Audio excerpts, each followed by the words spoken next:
Jésus dit d'aller vers toute tribu et toute langue pour propager son amour employant nos mains.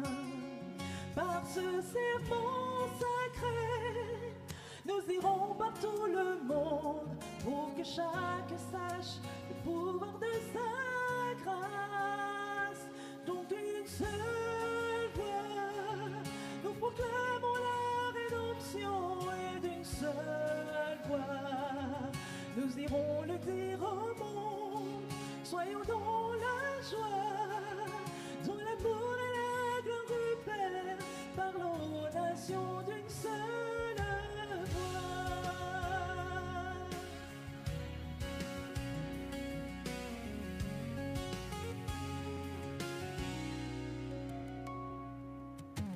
Où que nous allions, nous évoquerons toute sa grâce. Ses serments nous montreront son amour. Dans le monde entier, à toute langue et à tout peuple, nous parlerons de lui jusqu'à son grand retour. Donc d'une seule voix, nous proclamons la rédemption et d'une seule voix, nous irons le dire au monde. Soyons dans la joie, dans l'amour et la gloire du Père, parlons aux nations d'une seule voix.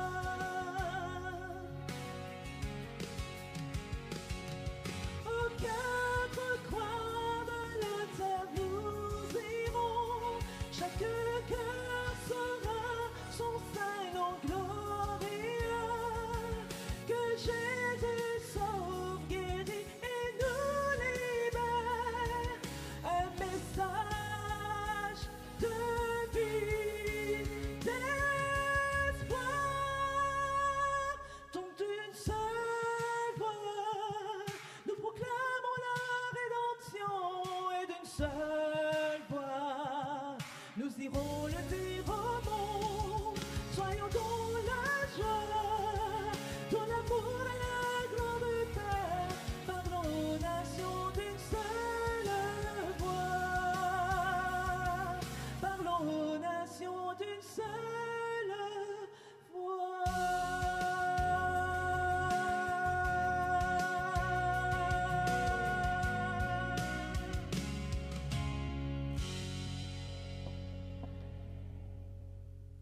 Bonjour à tous et bienvenue en ce matin à l'église d'Éphèse. J'espère que chacun se trouve à l'aise. En tout cas, moi, j'ai reçu un accueil chaleureux en ce matin et je remercie la direction de l'église qui m'a invité. Nous sommes tous et frères et nous partageons tous cette espérance que Jésus, oui, Jésus revient bientôt. Avez-vous cette assurance ?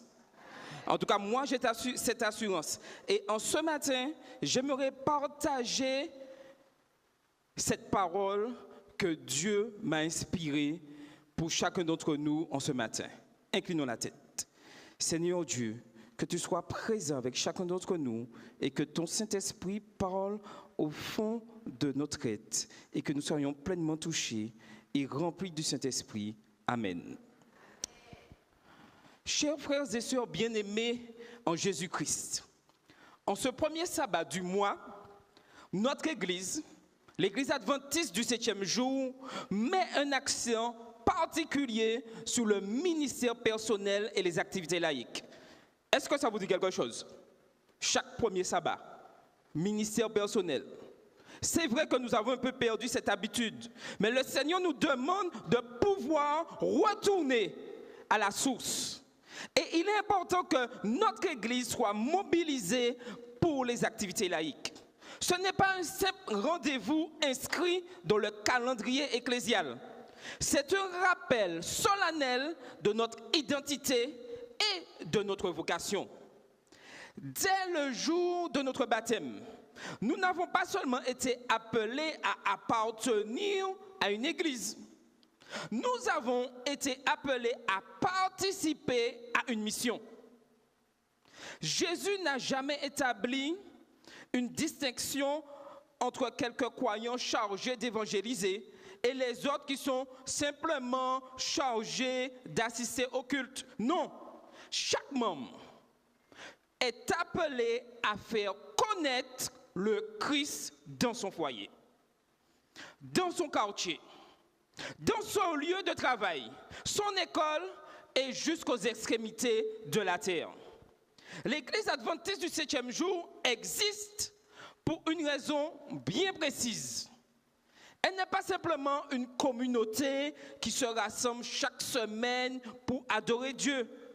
Elle est un mouvement prophétique suscité par Dieu pour proclamer au monde entier le dernier message de miséricorde, le message des 3 anges d'Apocalypse 14, afin de préparer un peuple pour le retour glorieux de Jésus-Christ. Donc maintenant, pour ceux qui avaient oublié, vous n'êtes pas dans un club. Vous faites partie d'une église qui a une mission particulière. Et personne n'a été forcé à accepter cette mission. Nous l'avons tous acceptée volontairement. Maintenant, la question que nous devons nous poser, suis-je resté fidèle à mon premier amour? Mais avant de proclamer ce message au monde, Dieu veut préparer les messagers. Il ne suffit pas de connaître la vérité. Il faut que cette vérité nous transforme.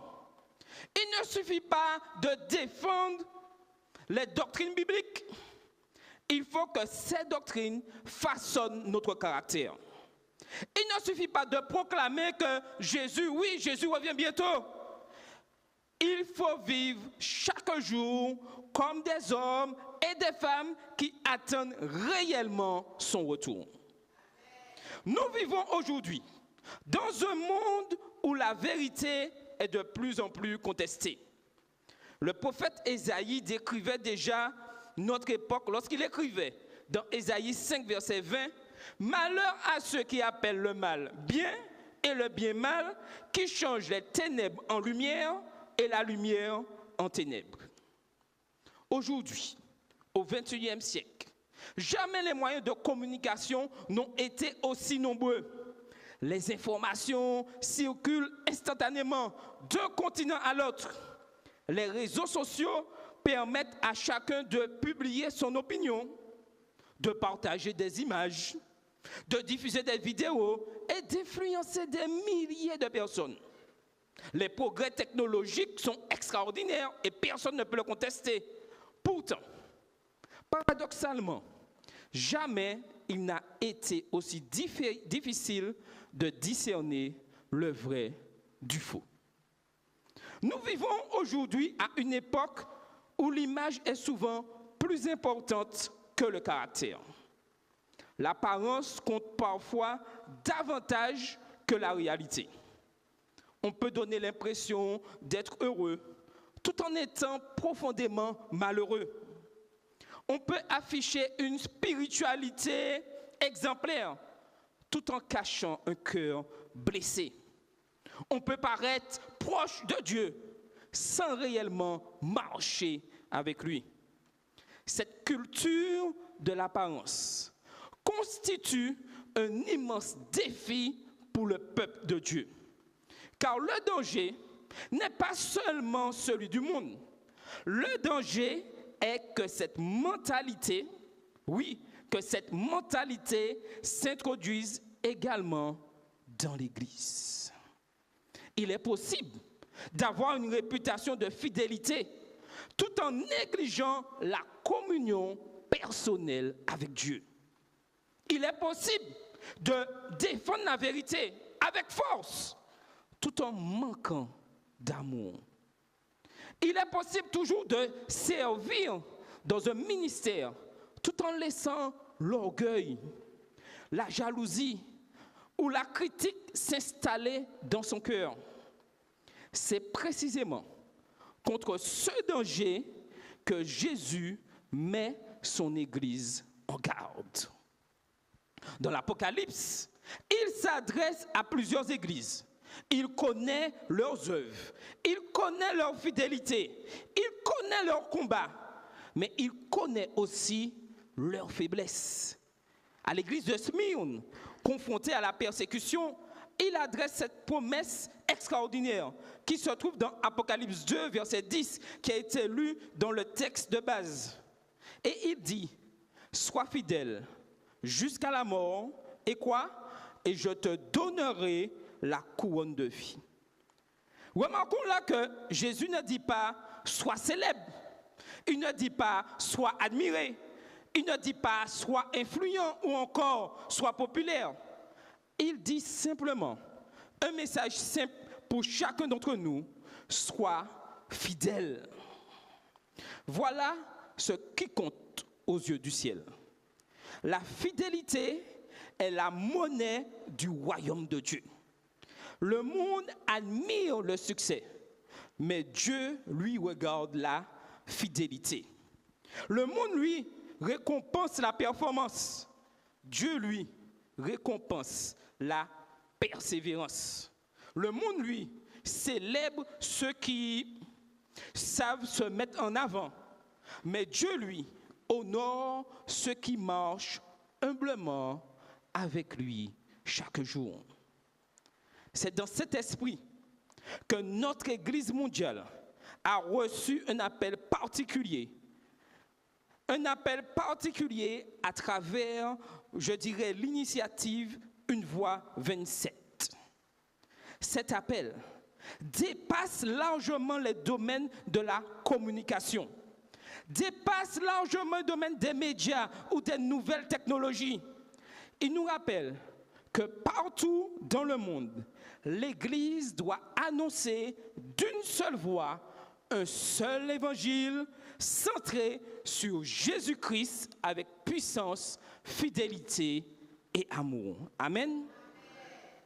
Mais, parce que malheureusement il y a un mais, une voix ne devient crédible que lorsqu'elle est soutenue par une vie cohérente.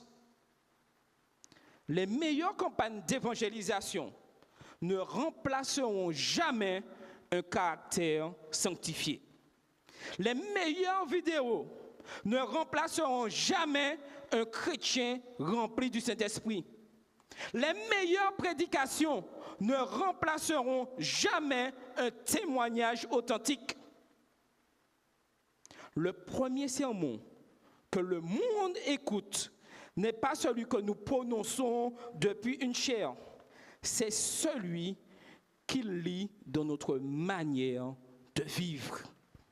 L'apôtre Paul écrivait dans 2 Corinthiens 3, les versets 2 à 3, je résume rapidement. Vous êtes manifestement une lettre de Christ, connue et lue de tous les hommes.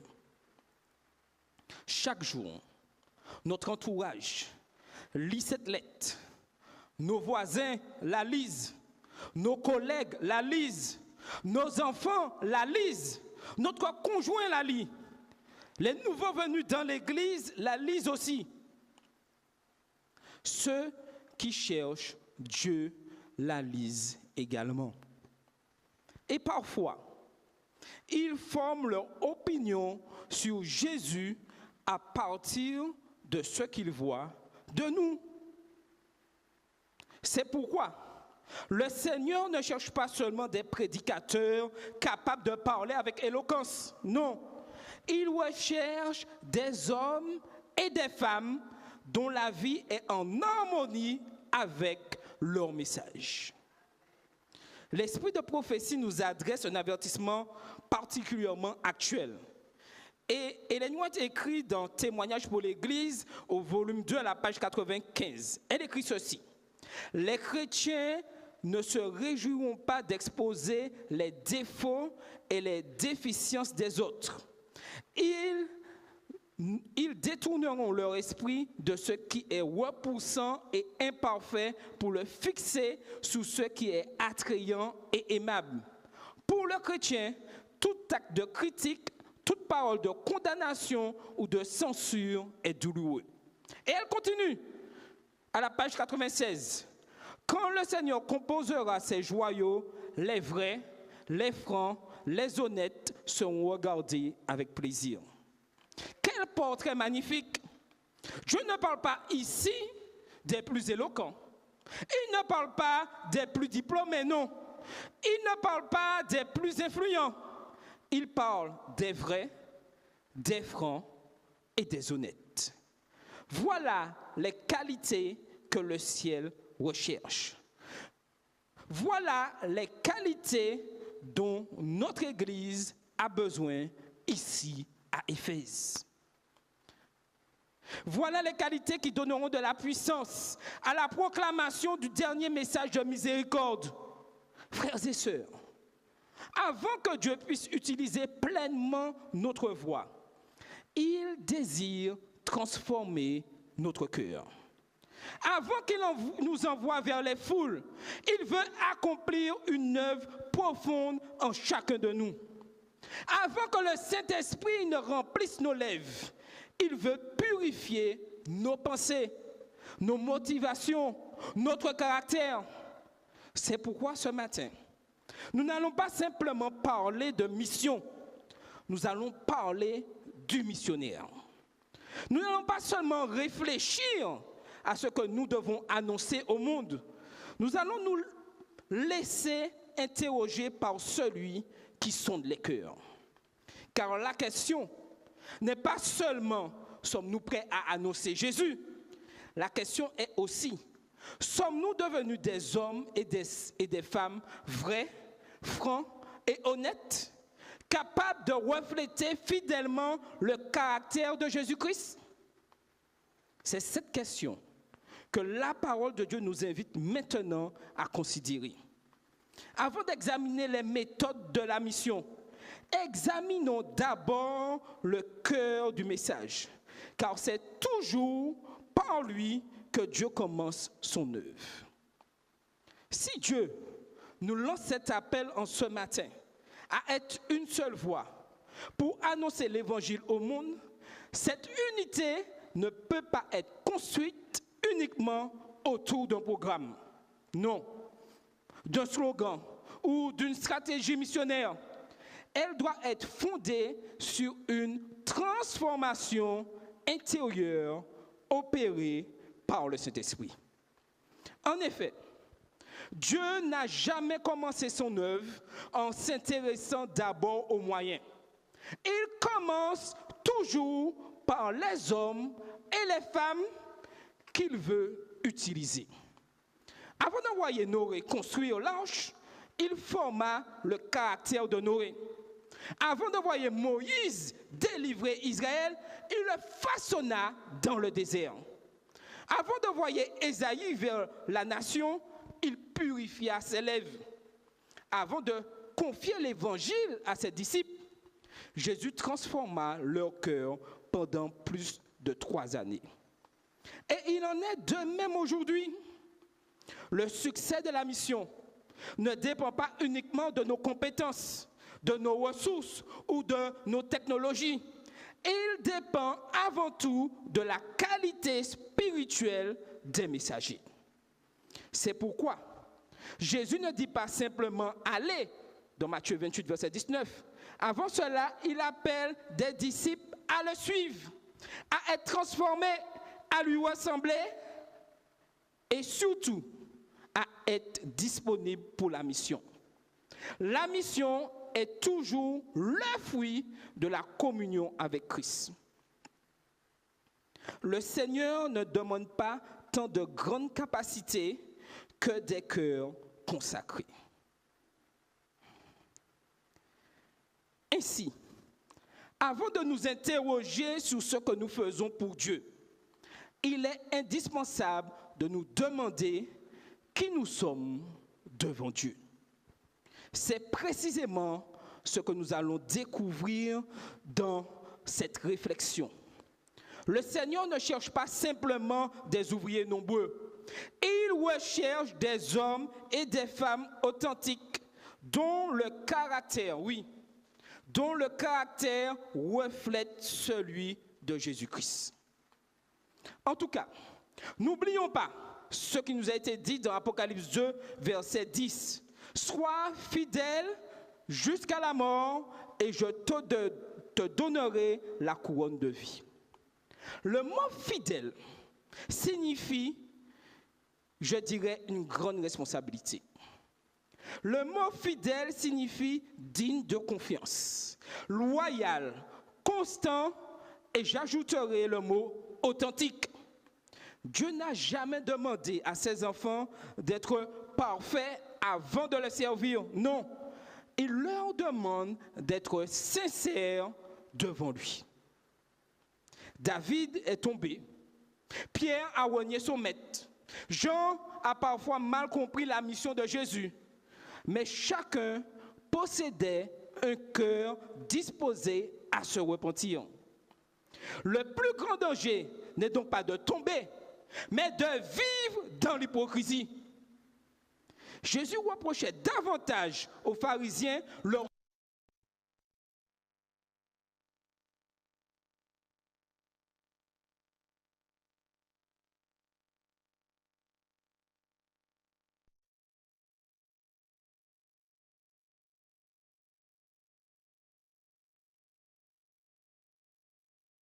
écrit dans 1 Jean.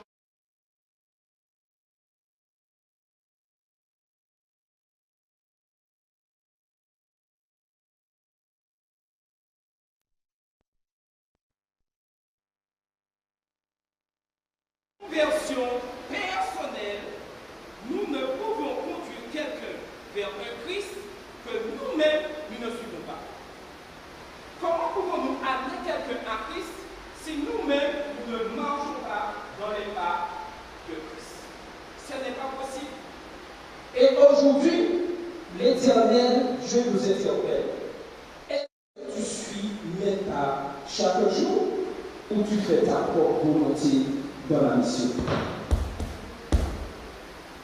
Donne-moi ajoute ceci dans témoignage pour l'Église au volume 2. Les vrais chrétiens ne se réjouiront pas d'exposer les défauts et les déficiences des autres. Comment je me comporte vis-à-vis de mon prochain?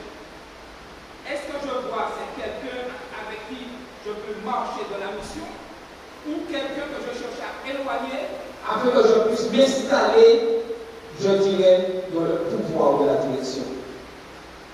Il est important que nous puissions réfléchir à tout cela. Notre époque, malheureusement, est marquée par la critique. Il est facile d'être derrière son portable et de pouvoir pianoter et de dire ce qu'on pense. Il est facile de relever les erreurs des anciens. Il est facile de relever les erreurs des responsables des départements. Il est encore plus facile de noter les défauts du pasteur. Et malheureusement, des fois, nous sommes de grands spécialistes dans ce domaine. Pourtant, Jésus pose une simple question dans Matthieu 7, verset 3. Pourquoi vois-tu la paille qui est dans l'œil de ton frère et n'aperçois-tu pas la poudre qui est dans ton œil? Le ministère personnel n'est pas un ministère de condamnation, mais un ministère de restauration. Le vrai disciple parle également avec vérité. Et l'apôtre Paul le dit clairement dans Éphésiens 4, verset 25. Rejetez le mensonge et que chacun parle selon la vérité à son prochain. La vérité ne concerne pas seulement nos doctrines. Et c'est là que nous arrêtons. Vérité, doctrine, nous avons la vérité entre les deux. Cette vérité, elle concerne en premier lieu notre manière de vivre.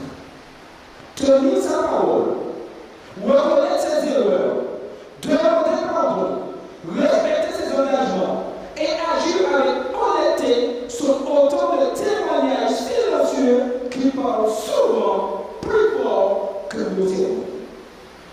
Le monde n'attend pas seulement des prédicateurs, il attend des disciples crédibles. Madame ajoute ceci dans Témoignage pour l'Église au volume 2, le chapitre 3, condamnation de la jalousie et de la critique. Et elle dit ceci: certains seront honnêtes quand cela ne coûte rien, Mais lorsque la politique, c'est-à-dire le moi, est le plus, je dirais, rémunératrice, l'honnêteté est oubliée. L'honnêteté biblique se manifeste lorsque la fidélité a un prix. Joseph a perdu sa liberté.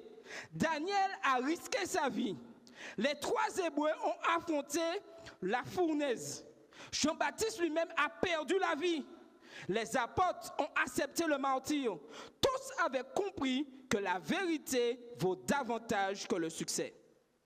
Le Seigneur continue aujourd'hui d'éprouver son peuple et nous sommes pleinement éprouvés dans un seul but, afin de préparer un caractère pour le ciel. Parce que j'ai un petit scoop pour vous. La seule chose que nous amènerons au ciel, c'est notre caractère. Alors, si nous avons un caractère, entre guillemets, de cochon, le porc ne pourra pas entrer au ciel.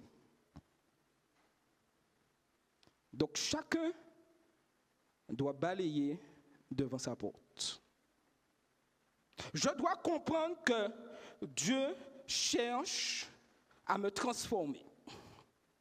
Si hier, j'étais celui qui persécutait le plus mes frères et sœurs, je reçois l'appel de Christ.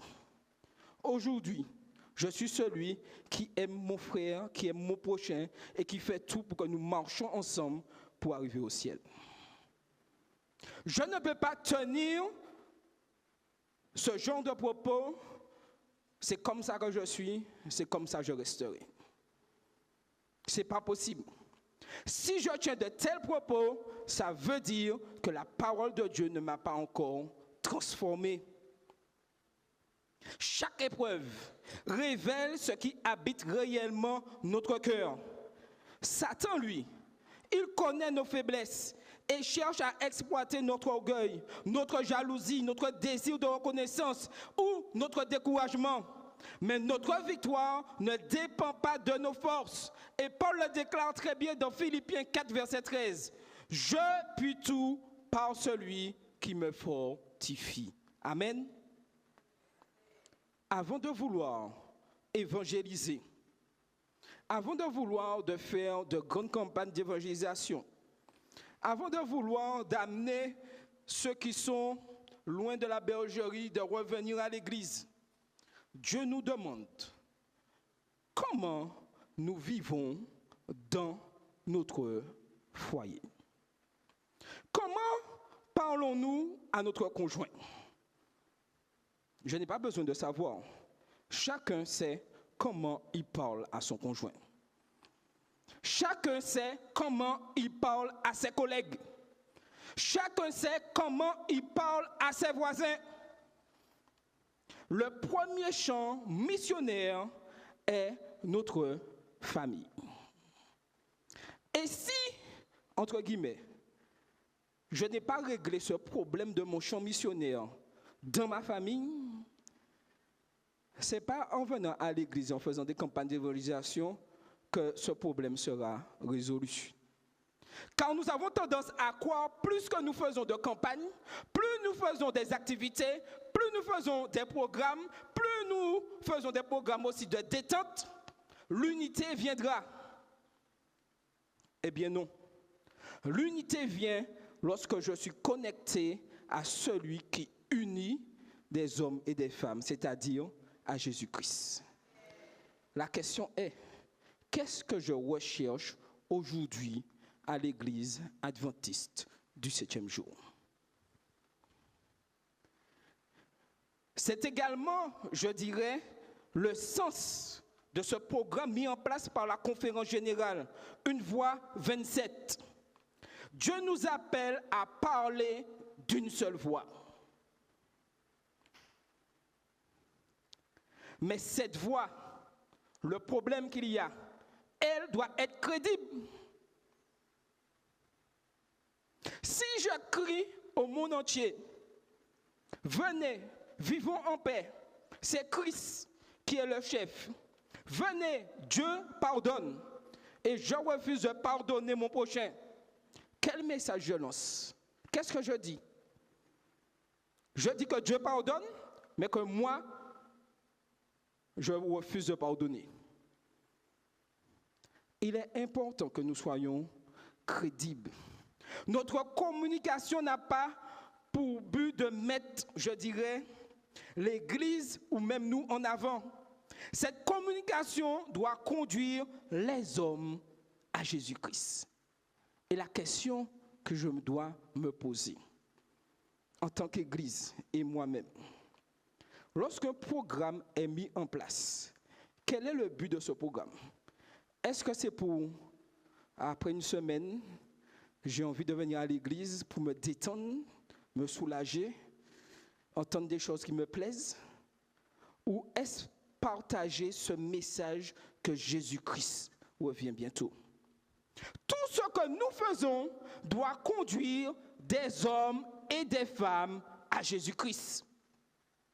Comme Jean-Baptiste, notre prière doit être « Il faut qu'il croisse et que je diminue ». Quand le Seigneur composera ses joyaux, les vrais, les francs, les honnêtes sont regardés avec plaisir.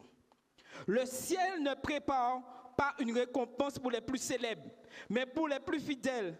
Chaque jour, nous devrions reprendre la prière de David dans Psaume 139, verset 23. « Sonde-moi, ô Dieu, et connais mon cœur. » Le réveil commence toujours par cette prière. « Sonde-moi, ô Dieu, et connais mon cœur. » L'Apocalypse annonce qu'avant le retour de Jésus, un peuple proclamera le message des trois anges avec puissance et que la terre sera éclairée de la gloire de Dieu. Apocalypse 14, 6, les versets 6 à 12. Est-ce que vous croyez à ce message? Est-ce que nous croyons aujourd'hui à ce message? Mais j'ai une deuxième nouvelle pour vous. La parole de Dieu ne ment pas. Si Dieu a dit que ce message sera proclamé avant son retour, ce message sera proclamé. La question que nous devons nous poser, puisque ce message sera proclamé, est-ce que moi, je serai utilisé pour proclamer ce message? Voilà la question que nous devons nous poser. Est-ce que je souhaite participer à la proclamation de ce message? Et lorsque je décide de participer à cette proclamation, ce message doit devenir une réalité dans ma vie. Le dernier message de miséricorde à donner au monde est une révélation du caractère d'amour de Jésus-Christ. Le monde sera davantage touché par une église qui vit l'évangile que par une église qui proclame seulement avec ses lèvres. Alors, ce ne sera plus un simple slogan, mais la manifestation d'un peuple uni, rempli du Saint-Esprit, reflétant le caractère de Jésus-Christ et surtout préparant le monde à son retour. Pour conclure en ce matin, j'aimerais partager ceci avec vous. Le répéter certes à nouveau, afin que nous puissions pleinement prendre cet engagement.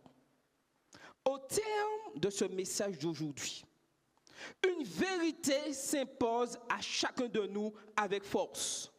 Dieu ne cherche pas simplement une église active. Il cherche une église authentique. Notre époque, comme je le disais, valorise les chiffres, les performances, la visibilité et les résultats. Nous sommes sur les réseaux, nous sommes en direct sur YouTube. On nous mesure le plus souvent au nombre de vues. Notre organisation est scrutée au nombre de ses abonnés, à l'ampleur de cette influence, à la taille de ses réalisations. Si je n'ai pas tant de vues, il y a un problème. Même dans le domaine religieux, nous pouvons être tentés de croire que le succès de la mission dépend principalement de nos stratégies. Dans quel état suis-je si le message d'aujourd'hui a eu 2 vues ou a eu 20 000 vues. Dieu, lui, il nous demande de proclamer le message. Et ceux qui voient et écoutent le message, très bien. Mais rappelez-moi, qu'est-ce que Christ dit dans la Bible? Il serait venu pour combien de personnes? Pour 10 000? Pour 20 000? Il a dit qu'il serait même venu pour chercher une seule brebis. Donc, lorsque je proclame le message, même si c'est une seule personne qui l'entend, je suis heureux. Ah, l'amen est timide. Hein? On aurait préféré avoir 100 000. On aurait préféré avoir notre église remplie. Mais personnellement, je dirais dans la logique. Je proclame le message et c'est le Saint-Esprit qui fait le reste. Il y aurait une seule personne présente en ce matin. J'aurais prêché de la même manière. Car c'est le Saint-Esprit qui dirige son Église. L'homme regarde à ce qui frappe les yeux, mais l'Éternel regarde au cœur. Voilà pourquoi le ciel ne cherche pas des vedettes, il ne cherche pas des célébrités spirituelles, il ne cherche pas des personnalités influentes, il ne cherche pas des hommes ou des femmes qui cherchent à être vus, applaudis ou admirés. Le ciel recherche des fidèles, des hommes vrais, des femmes franches, des disciples honnêtes, des croyants dont la parole vaut leur signature, des serviteurs qui restent les mêmes dans la lumière comme dans l'ombre. Des ouvriers qui servent lorsque personne ne les remercie. Des témoins qui préfèrent perdre un avantage plutôt que de perdre leur intégrité. Le Seigneur cherche une église qui ressemble à Jésus. Amen. Une église qui aime avant de juger. Une église qui accueille avant de condamner. Une église qui relève au lieu d'écraser. Une église qui restaure au lieu d'exclure. Une église qui parle avec vérité, mais toujours dans l'amour. Une église qui sait conjuguer la fidélité à la parole avec la compassion envers les pécheurs. C'est cette église que le monde attend. Car notre société est fatiguée des discours contradictoires. Elle est fatiguée des scandales. Elle est fatiguée des conflits. Elle est fatiguée de l'hypocrisie. Elle cherche des hommes et des femmes dont la vie confirme leurs paroles. C'est pourquoi le projet Une Voix 27 est bien plus qu'une campagne mondiale de communication. Il représente un appel spirituel lancé à toute l'Église adventiste du 7e jour. Une seule voix.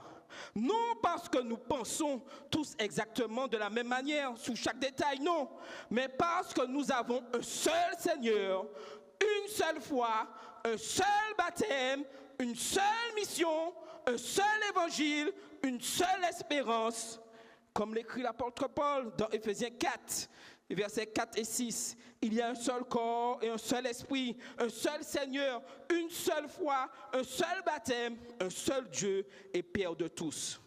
Cette unité ne peut être produite par des règlements.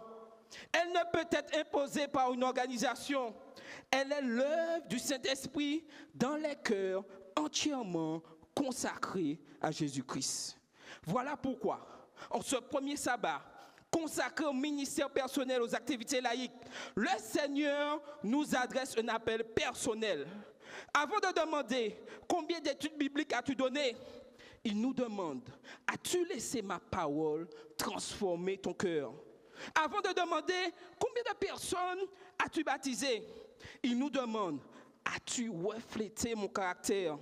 Avant de demander combien de responsabilités as-tu exercé dans mon église, il nous demande, as-tu été fidèle?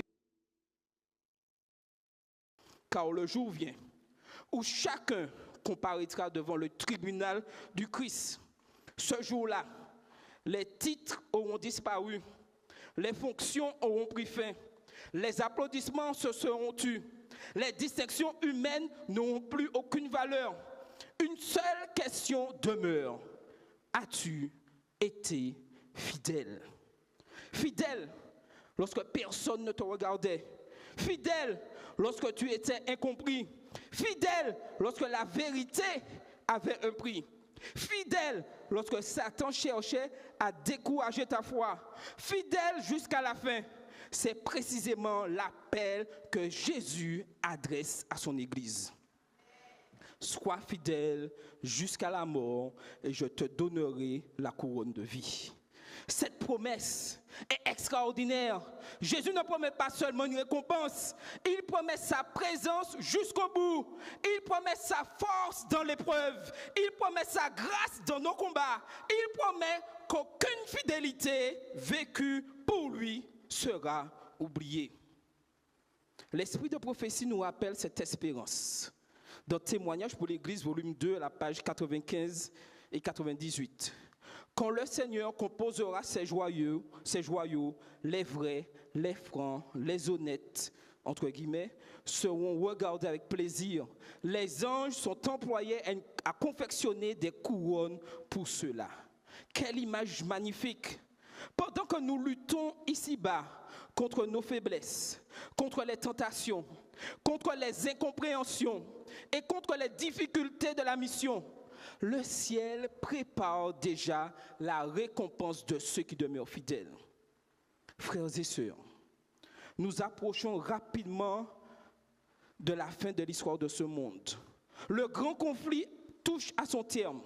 Les événements annoncés dans les prophéties s'accomplissent sous nos yeux.